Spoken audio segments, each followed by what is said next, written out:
السلام عليكم.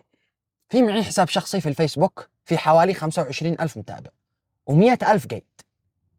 هذا الحساب ظهرت فيه تعليقات بشكل مكثف وبصورة ملفتة، بيكتبوا لي تعليقات بيقولوا راحت أيامك يا أحمد، خلاص مدري إيه. أشهد لله أنهم ضحكوني لما بطني اعتصرت. ما أنا داري عن أي أيام بيتحاكوا. أنا ايش داري أين الأيام هذه اللي جت وراحت وأنا ما داري بها. أنا أيامي اللي أعرفها ما تروحش، لأنها مش مبنية على ترندات فاضية. أنا أيامي مبنية على كرامة ومواقف، بس الفرق إني مشهور حر، مش مشهور مأجور يطلب منكم لايكات أو يشحتكم تفاعل. يقول لكم المثل: حنش ميت يفجع 100 عردة. كل شوية تمكنوني قبول قبول قبول قبول ولا تقية تقية. كيف فهموني من هي هذه تقية؟ أنا اللي عشت الشهرة بجيبي الأبيض، ما استغلت فقير ولا عمري طبلت لغني. وبعدين ادوا لي واحد من المشاهير اللي داخل اليمن معها أيام أساس كيف. الشهرة باليمن هنا للأسف عيب أسود، واللي بيقول إن أيامي راحت هو يتمنى إنها تروح، لأنه مش قادر يوصل حتى لربع الثبات اللي أنا فيه. أنا ما تاجرش بخصوصياتي ولا أنشر مرضي ولا حوادثي علشان تلموا لي لايكات. أنا أطلع لكم بوجه أبيض، ولا عمري أستغل شهرتي في أي مجال.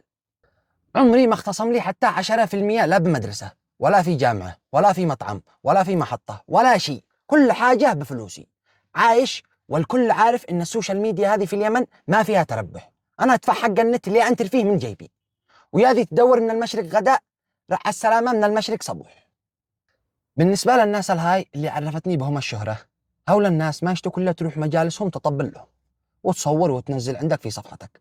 جرب اطلب من واحد منهم يشغلك ولا يتوسط لك بوظيفة من سابع المستحيلات. يا أما تطبل لهم يا أما يسلطوا عليك زبانيتهم من المشاهير المأجورين يشوهوا صورتك، لكن يساعدوك تأكل لقمة بشرف لا تحلم. شوفوا غيري ايش بيفعلوا: استغلال وتطبيل وتجارب أوجاع الناس بكل مجلس وبكل عرس لا يمكن يفوتهم.